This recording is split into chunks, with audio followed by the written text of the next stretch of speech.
የደስታ ምንጭ ፈልቆይ በልቤ ውስጥ የት በልቤ ውስጥ የት በልቤ ውስጥ የደስታ ምንጭ ፈልቆይ በልቤ ውስጥ የት በልቤ ውስጥ የት በልቤ ውስጥ ዘላቂ በጣም ደስ ይለኛል ደስ ይለኛል ኢየሱስ ስለሚኖር በልቤ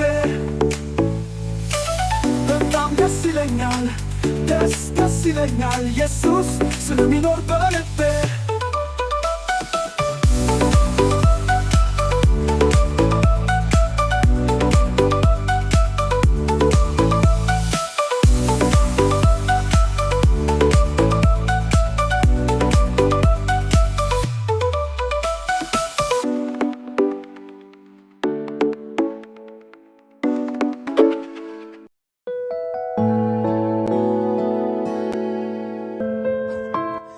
ሰላም አያቴ፣ ዛሬም እንዴት ናፍቀኝ እንደመጣው። ሰላም የኔ ውድ ልጅ፣ ልታይ ስለመጣ ደስ ብሎኛል።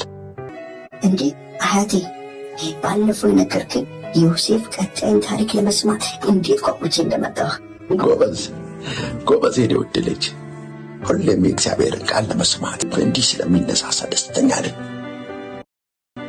እኔም በጣም ደስተኛ ነኝ አያቴ፣ ስለምትነግረኝ ምክሮች፣ ስለ እግዚአብሔር ቃል በጣም ደስተኛ ነኝ። ጎበዝ የኔ ውድ ልጅ፣ እንግዲህ ዛሬው ዮሴፍን ቀጣዩን ክፍል እንግዲህ ባለፈው ሳምንት እንደነገርኩ ዮሴፍ ወንድሞቹን ፍለጋ እንደሄደ ነበር ያቋረጥኩልን። እንግዲህ ከዛ ጀምሮ ያሉ ደግሞ ዛሬ እነግርሃለሁ። እንግዲህ ዮሴፍ ፍለጋውን ቀጥሎ ወንድሞቹ ወዳሉበት ዳታይም ወደ ተባለው ስፍራ ደረሰ።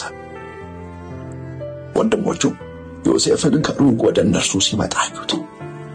ነገር ግን ወደ ነበሩበት ቦታ ከመድረሱ በፊት አንድ ነገር ተማክረው ጠበቁት። አያቴ፣ መቼም እስካሁን ዮሴፍን አሳዝነነዋል እና ጥሩ አላደረግንበትም ብለው ይቅርታ ሊጠይቁት ነው አይደል የተማከሩት? የኔ ልጅ፣ አንተ መልካም ልብ ነው ያለ። ሁሌም ቢሆን ሰዎችን መውደድን ቀጥልበት። ነገር ግን እነሱ እንዳንተ አይደለም ያሰቡት። ይልቁንስ ያን መልካምና ታዛዥ ወንድማቸውን ሊገሉት ተማከሩ።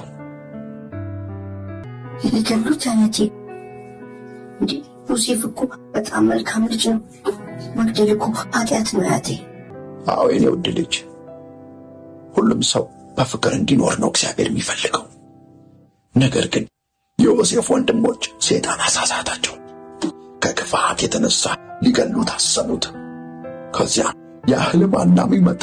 ኑን እንውጣና ጉድጓድ ውስጥ እንጨምረው ተባባሉ። ከዚያ ክፉ አውሬ ነጥቆት በላው እንላለን፣ እስቲ ሕልሞቹ ሲፈጸሙ እናያለን ብለው ተማከሩ። ዮሴፍ አጠገባቸው እስኪደርስ ድረስ መጠበቅ ጀመሩ። ነገር ግን በዚህ ሮቤል የሚባለው ዮሴፍ ወንድም ከዚህ ክፉ ሐሳብና ከእጃቸው ሊያድነው ፈለገ። እንዲህም አላቸው፣ ሕይወት በእጃችን አትለፍ፣ ለምን ጉድጓድ ውስጥ አንጥለውም አላቸው። በሮቤልም ሐሳብ ተስማሙ። አያቴ፣ ሮቤል በጣም ጥሩ ሰው ነው። ዮሴፍን ሊያተርፈው ስለፈለገ ደስ ብሎኛል። በትክክል ነው ውድ ልጅ። ከዚያ ዮሴፍ ወደ ወንድሞቹ እንደደረሰ የለበሰውን በብረ ቀለም ያጌጠ ልብሱን ገፈፉትና ወደ ጉድጓድ ጣሉት።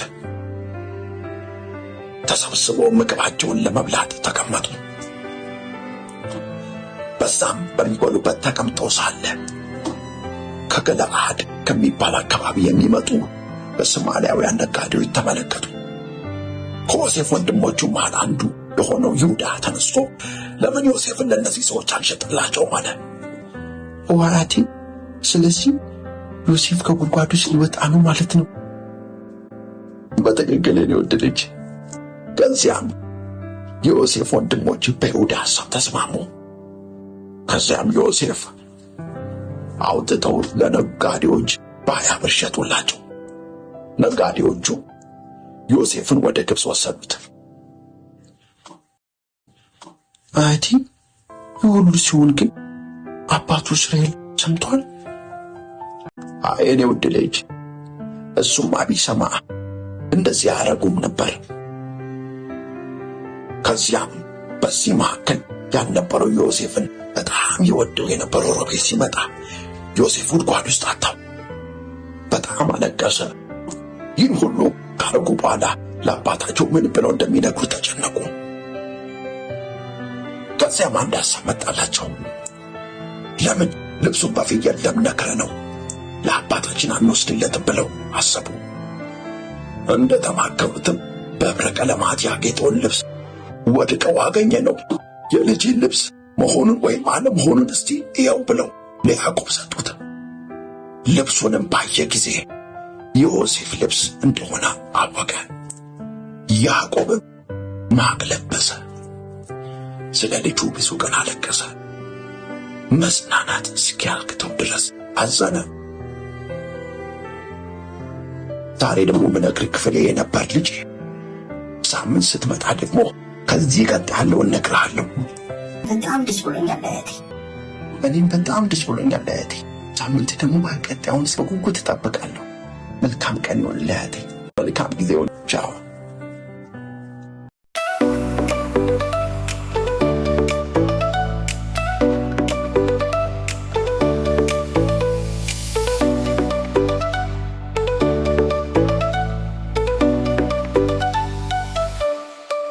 የደስታ ምንጭ ፈልቆይ በልቤ ውስጥ የት በልቤ ውስጥ የት በልቤ ውስጥ የደስታ ምንጭ ፈልቆይ በልቤ ውስጥ የት በልቤ ውስጥ የት በልቤ ውስጥ ዘላቂ በጣም ደስ ይለኛል፣ ደስ ይለኛል ኢየሱስ ስለሚኖር በልቤ